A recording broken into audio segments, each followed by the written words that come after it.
సత్యనాచారు ఆగే ఈ వానాకాలం ఏం పంట వేస్తున్నావే? 3 ఎకరాలు మొక్కజొన్న వేస్తా, 2 ఎకరాలు వరి వేస్తా. ఈసారి ఇట్లా పంటలు వేస్తే తర్వాత నువ్వే పరేషాన్ అవుతావు. నీళ్ళ పరేషాన్ అవడానికి ఏముందా మళ్ళా? గదేదో దిక్కుమాలనా ఎల్లినో అంట. ఈసారి వర్షాలు కూడా దాని వల్ల తక్కువ పడతాయంట. చూస్తూనే ఉన్నాం కానీ వాతావరణం కూడా ఎట్లున్నదో. అట్లయితే ఈసారి వ్యవసాయం ఎట్లా మరి? అందుకనే మన తెలంగాణ వ్యవసాయ శాఖ వాళ్ళు ఏం చెప్తున్నారంటే ఆ వరి మొక్కజొన్న గిసొంటి కాకుండా తక్కువ నీళ్లతోనే సాగు చేసే పంటలు గవే జొన్నలు, మినుములు, కందులు, చిరుధాన్యాలు వీటితో పాటు కూరగాయలు కూడా పండించుకోమన్నారు అన్న. ఎక్కువ నీళ్ళు అవసరమయ్యే పంటలు వేసి తర్వాత కన్నీళ్లు పెట్టుకునే బదులు తక్కువ నీటితో పండించేవి పెసర్లు, కందులు, మినుములు ఆ పంటలనే వేద్దాం. గది లెక్క. మన తెలంగాణ ప్రభుత్వం వ్యవసాయ శాఖ చెప్పిందంటే మన మంచి కోసమే. రైతు బాగుంటేనే రాష్ట్రం బాగుంటుంది.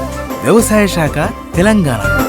Welcome to VD91 news. Bulletin లో ముందుగా హెడ్లైన్స్. జనసేన పార్టీ అధ్యక్షులు పవన్ కళ్యాణ్ మరోసారి మానవత్వాన్ని చాటుకున్నారు. అరుదైన DAD అని జన్యుపరమైన వ్యాధితో బాధపడుతూ ఎదుగుదల లేని స్థితిలో మంచానికే పరిమితమైన యువ అభిమాని కోరికను మన్నించి స్వయంగా అతని నివాసానికి వెళ్లి పరామర్శించారు. ఆర్థిక భరోసాతో పాటు భగవంతుని తీర్థ ప్రసాదాలు అందజేశారు. తెలంగాణ రాష్ట్రం హన్మకొండ పట్టణంలోని హనుమాన్ నగర్ కి చెందిన 17 ఏళ్ల నిరంజన్ అరుదైన వ్యాధితో పోరాడుతున్నాడు. తన చివరి కోరికగా పవన్ కళ్యాణ్ కలవాలని అభిలాషించాడు. తెలంగాణ జనసేన నాయకుల ద్వారా విషయం తెలుసుకున్న ముఖ్యమంత్రి బుధవారం స్వయంగా నిరంజన్ ఇంటికి వెళ్లారు. అతన్ని దగ్గరకు తీసుకొని పరామర్శించారు.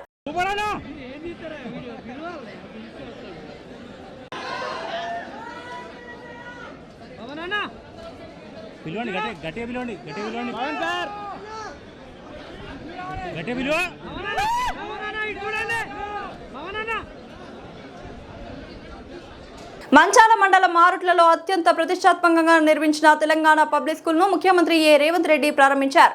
తెలంగాణలోని ప్రభుత్వ పాఠశాలల్లో చదువుకుంటున్న దాదాపు 27 లక్షల మంది విద్యార్థి యువతకు ఈ ప్రారంభోత్సవ శుభ సందర్భాన్ని అంకితం చేశారు. తెలంగాణలో మొట్టమొదటి ఈ ఆదర్శ పాఠశాలను ప్రారంభించిన తర్వాత ఆవరణ ఆశాంతం తిరిగి పరిశీలించారు. ఇదే సందర్భంగా పాఠశాలలో ఉదయం బ్రేక్ఫాస్ట్ పథకాన్ని ప్రారంభించారు. విద్యార్థులతో కలిసి అల్పాహారం తీసుకున్నారు. ఆ తర్వాత అత్యాధునిక వసతులతో నిర్మించిన పాఠశాల తరగతి గదులు, లైబ్రరీ, ఫిజిక్స్, బాటనీ, కెమిస్ట్రీ ల్యాబొరేటరీలో ఏర్పాటు చేసిన సౌకర్యాలను క్షుణ్ణంగా పరిశీలించారు. సైన్స్ ల్యాబొరేటరీలో వివిధ పరికరాలను చూశారు. విద్యార్థులకు ఉచిత రవాణా సౌకర్యాల కోసం ఏర్పాటు చేసిన బస్సులను పరిశీలించారు.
జిన్నారం గ్రామంలో కొలువుదీరిన కోదండరాముల వారి దేవాలయంలో పట్టపగలే దొంగలు చోరీకి పాల్పడ్డారు.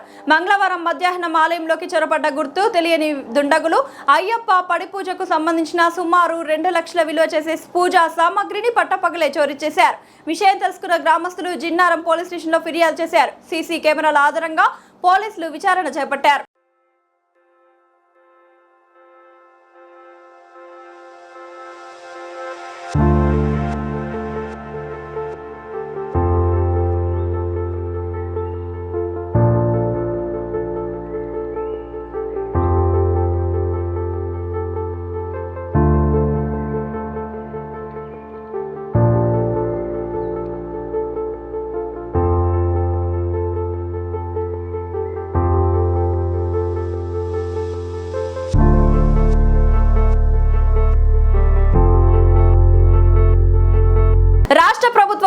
జర్నలిస్టులతో సమానంగా వర్కింగ్ జర్నలిస్టులకు మెడికల్ స్కీమ్ వర్తించేలా ప్రభుత్వం ప్రణాళిక చేస్తోందని Telangana media academy chairman Srinivas Reddy అన్నారు.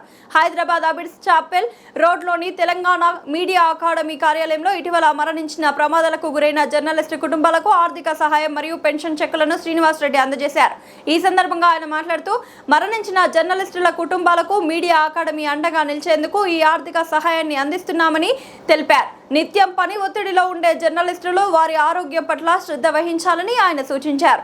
రాష్ట్ర ప్రభుత్వం జర్నలిస్టుల సంక్షేమం కోసం కృషి చేస్తుందని, పెండింగ్ లో ఉన్న సమస్యలను పరిష్కరిస్తుందని చైర్మన్ శ్రీనివాస్ రెడ్డి హామీ ఇచ్చారు. సెకండ్ ఏ జహన్ రోజనామా రాష్ట్రీయ సహారా ఆర్డర్ లో ఉండాలి. వారి అబ్బాయి వచ్చారు. అఫ్సర్ జహాన్ గారు, V Sridevi garu, wife of V Shankar, T news Hyderabad. Wife of Srinivasa Sriram Giri garu, news room. Wife of Abdul Rab Hussain, Prajahitam Hyderabad. इधर देखिए मैडम, इधर देखिए. Prajapaksham M Srilatha garu, wife of Veeranna Sakshi. B Swathi garu, wife of Malesh 10 TV channel Vemulawada.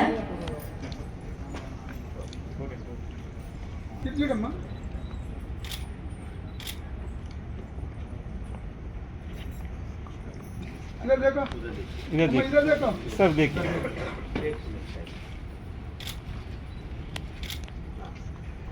Ruby channel Hyderabad. T Ramadevi, metro evening.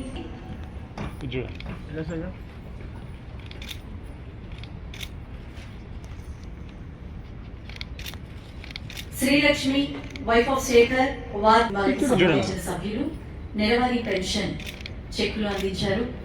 అలాగే one time financial assistant Hyderabad Mohammed Khasim Ali, the Nizam state Hyderabad. Narasimharao, metro evening Hyderabad. V Rajamulu, Andhrajyothy Mahabubabad. M Manohar, midnight reporter Hyderabad. ఒక ఆర్థిక సాయాన్ని మాత్రం అందిస్తుంది తెలంగాణ మీడియా అకాడమీ వారి ఆధ్వర్యంలో.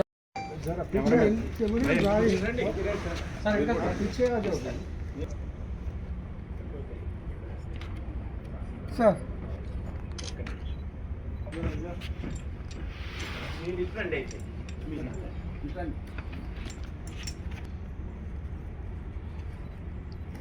ఈరోజు ఈ కార్యక్రమానికి కేవలం మీ వెంటే మేమున్నాము, మీకు భరోసాగా మేమున్నాము అంటూ సారథ్యంలో జరుగుతున్న ఈ మానవీయ కోణంలో జరుగుతున్న ఈ కార్యక్రమాలను వీక్షించడానికి, ఒక ఆర్థిక భరోసా అందుకోవడానికి వచ్చిన ప్రతి ఒక్కరికి కూడా హృదయపూర్వక ధన్యవాదాలు. ప్రాథమిక కర్తవ్యం ముఖ్యమంత్రి రేవంత్ రెడ్డి గారు ఏర్పడినటువంటి రాష్ట్ర ప్రభుత్వం, ప్రజాప్రభుత్వం అధికారాన్ని చేపట్టిన తర్వాత దాదాపు 200 మంది జర్నలిస్టులకు వివిధ రూపాల్లో చనిపోయిన కుటుంబాలకి ఏకమొత్తంలో 1 లక్ష రూపాయలు, అలాగే నెలసరి 3,000 రూపాయలు చొప్పున 5 సంవత్సరాల పాటు, చిన్నపిల్లలు ఉంటే పాఠశాలలో చదివే విద్యార్థులకి నెలకు 1,000 రూపాయలు చొప్పున 2 పిల్లలకి అదనంగా 2,000, మొత్తం 5,000 రూపాయలు ఇవ్వటానికి ప్రభుత్వం నిర్ణయించింది. అందులో భాగంగానే ఇవాళ కొంతమంది కుటుంబాలు, చనిపోయిన కుటుంబాలకి ఈరోజు చెక్కుల ప్రదానం జరుగుతుంది. మనం కోరుకోము ఇలాంటివి ఉండాలని, కానీ అనివార్యమవుతున్నాయి. ఇవాళ జర్నలిస్టులకి రాష్ట్ర ప్రభుత్వం మెడికల్ సౌకర్యం కల్పించడానికి ఉద్యోగులతో పాటు, రాష్ట్ర ప్రభుత్వ ఉద్యోగులతో పాటు మనకి కూడా వర్తింపజేయటానికి వర్కింగ్ జర్నలిస్టులకి సన్నాహాలు జరుగుతున్నాయి. ఇతర సంక్షేమ చర్యల గురించి మిత్రులందరికీ తెలుసు. తీవ్రంగా గాయపడిన వారు లేదా తమ వృత్తిని కొనసాగించలేకపోతున్న వారికి కూడా ఆర్థిక సహాయం ఈ అకాడమీ తరఫున, సంక్షేమ కమిటీ తరఫున వారికి కూడా ఇవాళ ఆర్థిక సహాయాన్ని కొంతమందికి అందజేస్తున్నాం. 2 మాసాలకు ఒకసారి ఈ దరఖాస్తులు పెండింగ్లో ఉండకుండా ఎంత త్వరగా వీలైతే అంత త్వరగా ఆ కుటుంబాలను ఆదుకోవటానికి అవసరమైతే నెలలో కూడా ఈ కమిటీ సమావేశాన్ని వచ్చే దరఖాస్తులను పరిశీలించి తక్షణమే సహాయం అందించడానికి ప్రయత్నాలు చేస్తున్నాం. అందులో భాగంగానే మొన్నటి వరకు వచ్చినటువంటి దరఖాస్తులను పరిశీలించి దాదాపు సమాచారం సక్రమంగా లేని దరఖాస్తుదారులకు కూడా ఇక్కడి నుంచి అకాడమీ కార్యదర్శి గారు, ఇతర అధికారులు, సిబ్బంది మీ దరఖాస్తులో ఇది లోపం ఉంది వెంటనే పంపించండి, లేదా మీ దరఖాస్తులో సివిల్ సర్జన్ సర్టిఫికేట్ లేదు, మీ దరఖాస్తులో ఇన్కమ్ సంబంధించినటువంటి సర్టిఫికేట్ లేదు, లేదా కుటుంబ సభ్యులకు సంబంధించి బ్యాంక్ ఖాతాలలో ఉన్నటువంటి లోపాలు తెలియజేస్తూ ఏ ఒక్క దరఖాస్తుని నిరాకరించకుండా సాధ్యమైనంత వరకు అందరికీ సహాయం చేయడానికి ప్రయత్నాలు జరుగుతున్నాయి.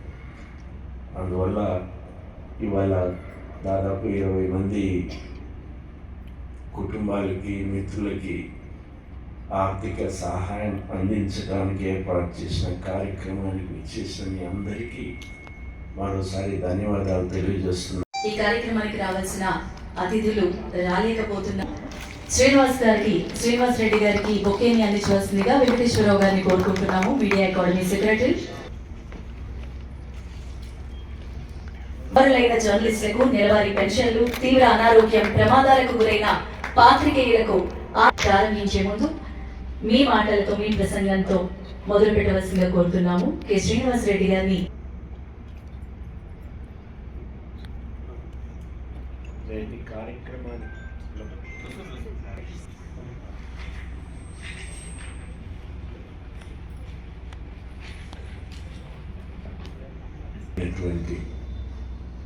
కుటుంబ సభ్యులు, ఇతర మిత్రులందరికీ నమస్కారం.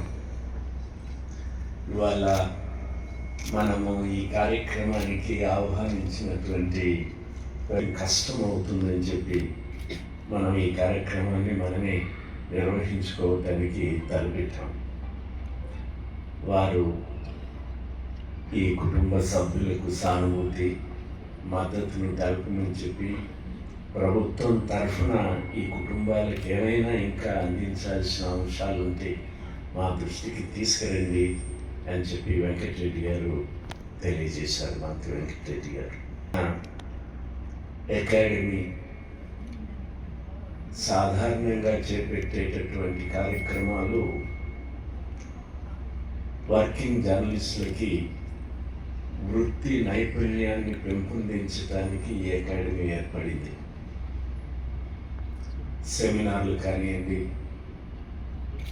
సదస్సులు కానివ్వండి, 2-3 రోజులు వర్కింగ్ జర్నలిస్టులకు జిల్లా స్థాయిలో శిక్షణ, అలాగే సాంకేతిక రంగంలో వస్తున్నటువంటి సమాచార మార్పులు, వాటి మీద గోష్ఠులు, వర్క్షాప్స్ నిర్వహించడమే వికారాబాద్ జిల్లా తాండూర్ నియోజకవర్గంలో అక్రమ ఇసుక మాఫియాపై మైనింగ్ విజిలెన్స్ అండ్ ఎన్ఫోర్స్మెంట్ శాఖ కొరడా జుల్పించింది. ఇందిరా మైన్లు, నేషనల్ హైవే పనుల పేరుతో అక్రమంగా కొనసాగుతున్న ఇసుక రవాణాపై మంగళవారం ఆకస్మిక దాడులు నిర్వహించి మొత్తం 15 ట్రాక్టర్లను స్వాధీనం చేసుకుంది. Vigilance and enforcement DG DS Chauhan, Hyderabad rural SP Ashok ఆదేశాల మేరకు ప్రత్యేక బృందాలు యాలాల, తాండూర్ ప్రాంతాల్లో విస్తృత తనిఖీలు చేపట్టాయి. ఈ సందర్భంగా అక్రమంగా ఇసుక తరలిస్తున్న ట్రాక్టర్లను గుర్తించి అడ్డుకున్నారు.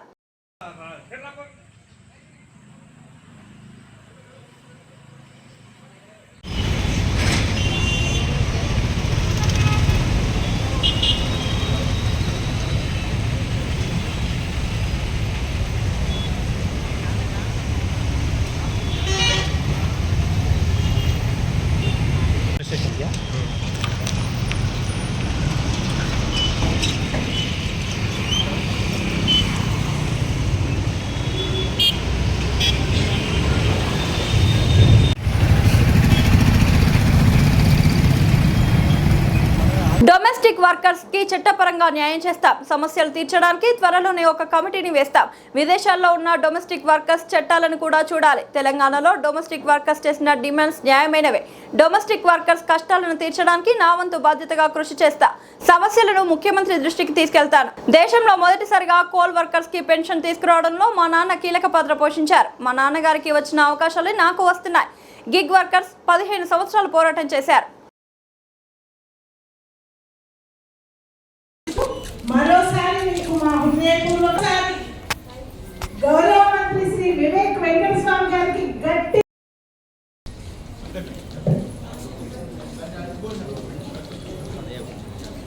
గృహ కార్మికుల యూనియన్, గృహ కార్మికుల ఐక్యత, సమగ్ర చట్టం. రాజీవ్ గాంధీ ఆరోగ్యశ్రీ స్కీమ్ కింద మీకు 10 లక్షల వరకు ఫ్రీ ట్రీట్మెంట్ ఉన్నది. ఎక్కడ కూడా ఇంకెక్కువ ఖర్చు అయితే కూడా సీఎం రిలీఫ్ ఫండ్లో మనం అప్లై చేసుకోవచ్చు. ఇవన్నీ కూడా మీ సంక్షేమం కోసమే మన కాంగ్రెస్ ప్రభుత్వం తీసుకురావడం జరిగింది. మీరు మంచిగా ఉపయోగించుకోండి. మళ్ళీ రేవంత్ రెడ్డి గారు వచ్చిన తర్వాత మనము రాష్ట్ర వ్యాప్తంగా 120 అడ్వాన్స్ టెక్నాలజీ సెంటర్స్ మన పిల్లలకు కూడా మంచిగా ఐటీఐ ట్రైనింగ్ ఇప్పించి వీళ్ళందరికీ అడ్వాన్స్ టెక్నాలజీ సెంటర్లో మంచిగా ట్రైనింగ్ ఇప్పిస్తే బయటికి విదేశాలకు పంపించడానికి కూడా మంచి అవకాశాలు కల్పిస్తున్నాను. నేను German training, Japanese language training, మన పిల్లలు కూడా మంచిగా చదువుకొని బయటికి పోవాలి. అట్లా ఆలోచన కూడా మీ అందరిలో ఉండాలి.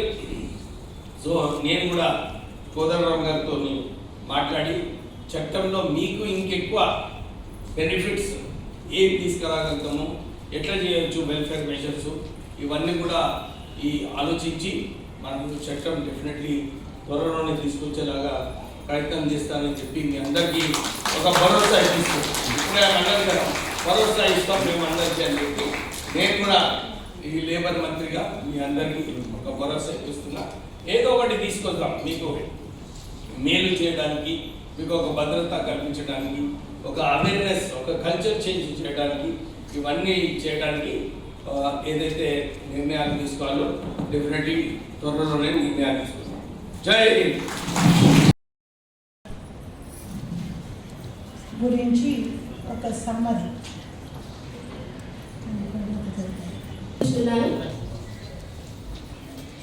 శ్రీత గౌరవనీయులైన శ్రీ జి వివేక్ వెంకటస్వామి గారి మేము తెలంగాణ రాష్ట్రంలోని గృహ కార్మికుల ప్రతినిధులుగా రాజకీయ పరిస్థితిని మీ దృష్టికి అత్యవసరంగా తీసుకురావడం ఈ వినతి పత్రాన్ని సమర్పిస్తున్నాము. విజయవంతమైన శాసన నమూనాల అమలులను అత్యవసరంగా పరిశీలించి అమలు చేయవలసిందిగా వినమ్రంగా విజ్ఞప్తి చేస్తున్నాను. గుర్తిస్తూ దోపిడీని మరియు హింసకు వ్యతిరేకంగా న్యాయ తప్పనిసరి నమోదు, గృహ కార్మికులకు యజమానులు మరియు ప్లేస్మెంట్ ఏజెన్సీలందరికీ బాధ్యతాయుత పెన్షన్, మరణాంతర సహాయం వంటి సంక్షేమ పథకాలను అమలు చేయడానికి గృహ కార్మికుల సంక్షేమను, ఉద్యోగుల రాష్ట్ర బీమా, ఈఎస్ఐ మరియు భవిష్య నిధి పిఎఫ్ పథకాలు వారికి కూడా పిఎఫ్ కల్పించాలి, ఒక్కరోజు కూడా పనిచేస్తే వారికి కూడా పిఎఫ్ కల్పించాలని చెప్పి వారు యూనియన్ లేబర్ మంత్రిగా ఉన్నప్పుడు వారు ఆ చట్టం తీసుకురావడం జరిగింది. నాకు ఒక అవకాశం వచ్చింది. నేను కార్మిక శాఖ మంత్రి అయిన తర్వాత ఈ గిగ్ వర్కర్స్ యాక్ట్ తీసుకురావడం, టీఆర్ఎస్ పాలనలో 10 సంవత్సరాలు మినిమం వేజెస్ చేంజే చేయలేదు. కానీ నాకు అవకాశం వచ్చి నేను ఈ మినిమం వేజెస్ యాక్ట్ కూడా మినిమం వేజెస్ కూడా రివైజ్ చేసి మొన్ననే అనౌన్స్ చేయడం జరిగింది. సో ఇలాంటి సెక్టర్స్, ఈ అన్ఆర్గనైజ్ సెక్టర్స్, ఈరోజు మార్నింగ్ కూడా ఈ హమాలీ వర్కర్స్కి మీటింగ్ ఉంటే కోదండరామ్ గారే దాని బాధ్యత వహించి పెద్ద మీటింగ్ పెట్టినారు. అక్కడ కూడా నిజంగా చెప్పాలంటే ఇంత చక్కగా క్రమశిక్షణగా ఏ మీటింగ్లు జరిగాయి కార్మికులు.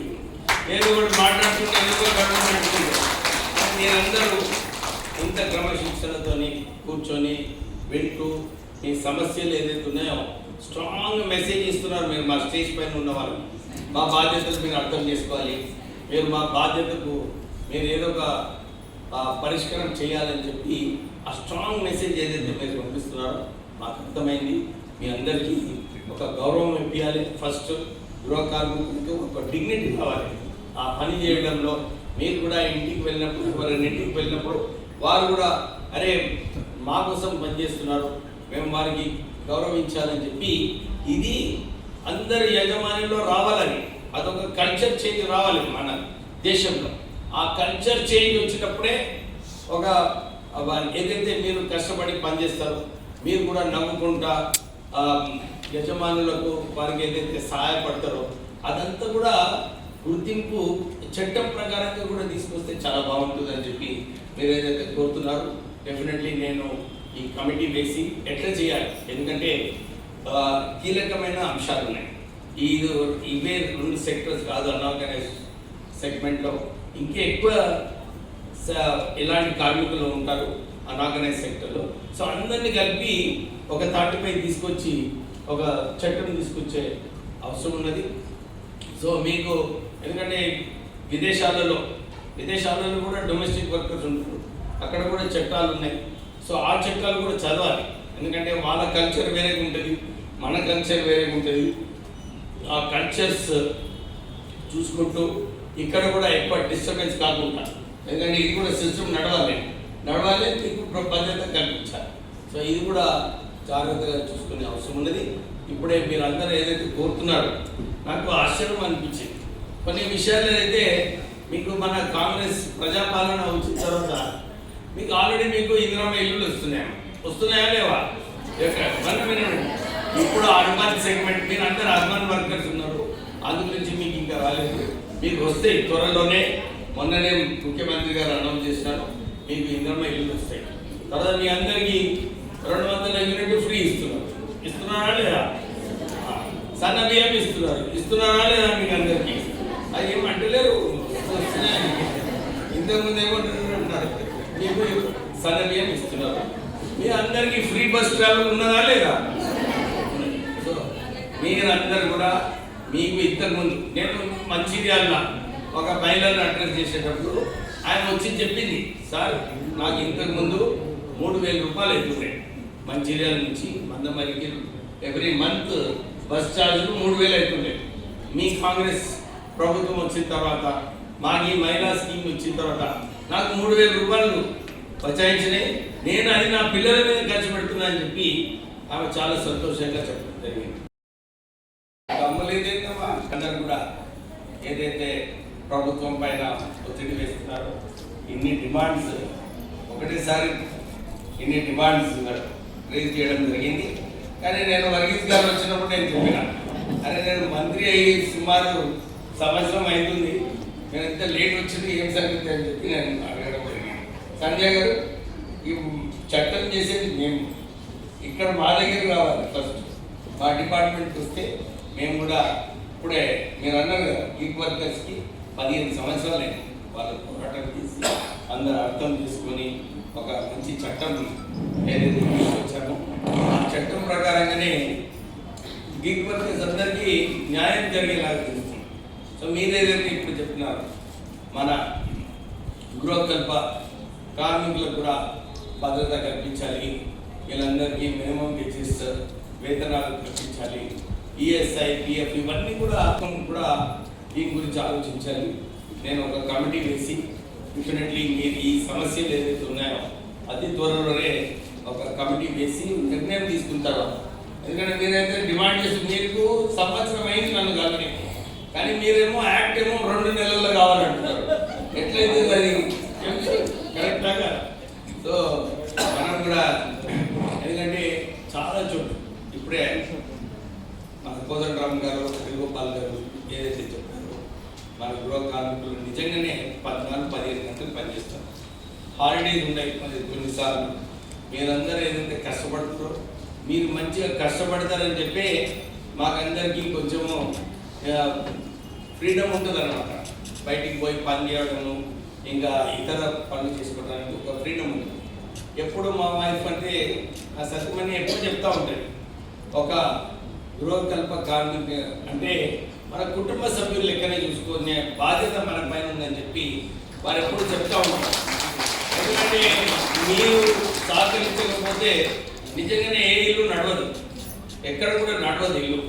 సో మీరు ఏదైతే క్రమశిక్షణతో పనిచేయడము, ఒక భరోసా ఉంటుంది, ఒక యజమానికి ఒక గృహ కార్మికుల పైన ఒక భరోసా ఉంటుంది. మొత్తం ఇల్లు కూడా మీ చేతిలో పెట్టేసి బయటకు పోతుంటాడు. సో ఏదైతే ఆ భరోసా ఉంటుందో మీ పైన, మీరు అందరికీ కూడా చూసుకునే బాధ్యత కూడా వారి పైన ఉంటుంది. సో మీరు ఇది ఏదైతే కోరుతున్నారో ఇవి డెఫినెట్లీ చట్టం ప్రకారంగా చేసే అవసరం ఉన్నది. ఎందుకంటే నేను 25 సంవత్సరాల క్రితం మా నాన్నగారికి అప్పుడు కోల్ వర్కర్స్కి సిఎంపిఎఫ్ ఫండ్ కావాలంటే మొట్టమొదటిసారి ఆయనే ఇంట్రొడ్యూస్ చేయడం జరిగింది. కోల్ సెక్టర్లో, ఈ దేశంలోనే కోల్ సెక్టర్లో ఫస్ట్ పెన్షన్ మన కోల్ వర్కర్స్కి ఇవ్వడంలో మా నాన్నగారు అప్పుడు ముందుకున్నారు. ఈ రేషన్ కార్డ్ సిస్టమ్ ఏదైతే మన దేశంలో నడుస్తుందో, ఫేర్ ప్రైస్ షాప్ సిస్టమ్, వారే కేంద్రంలో మంత్రివర్గంలో ఉన్నప్పుడు ప్రారంభించారు. మరి ప్రైవేట్ సెక్టర్లో కూడా పెన్షన్ ఇంట్రడ్యూస్ చేయాలంటే మా నాన్నగారే అప్పుడు ఆ రోజులలో వర్కర్స్. మేడ్చల్ జిల్లా గట్కేసర్ డివిజన్ పోచారం 8వ వార్డులో ఉన్న శ్రీ సాయి వాణి గ్రామర్ హై స్కూల్ గత 25 సంవత్సరాలుగా నాణ్యమైన విద్యను అందిస్తూ విద్యార్థుల భవిష్యత్తును తీర్చిదిద్దుతోంది. మా పాఠశాల ప్రత్యేకతలు: అనుభవజ్ఞులైన మరియు అంకితభావం కలిగిన ఉపాధ్యాయులతో నాణ్యమైన విద్య, రవాణా సౌకర్యం, కంప్యూటర్ మరియు సైన్స్ ప్రయోగశాలలు, సహపాఠ్య మరియు సాంస్కృతిక కార్యక్రమాలు, కబడ్డీ, ఖోఖో వంటి క్రీడలు, జాతీయ స్థాయి పోటీలలో పాల్గొన్న విద్యార్థులు, 10వ తరగతిలో 100% ఉత్తీర్ణత ఫలితాలు. 2026-27 సంవత్సరానికి అడ్మిషన్లు ప్రారంభమయ్యాయి. ఫీజులు వసూలు చేయడం మాత్రమే కాదు, ప్రతి విద్యార్థికి ఉత్తమ విద్యను అందించి విద్యా విజయాలను సాధించేందుకు సహకరించడమే మా లక్ష్యం. ప్రియమైన తల్లిదండ్రులారా, మీ పిల్లల విద్యే వారి భవిష్యత్తుకు పునాది. మా పాఠశాలను సందర్శించి మా సౌకర్యాలను పరిశీలించి మీ పిల్లలను శ్రీ సాయి వాణి గ్రామర్ హై స్కూల్లో చేర్పించండి. వివరాలకు సంప్రదించండి. మా ఫోన్ నెంబర్ 9866757173.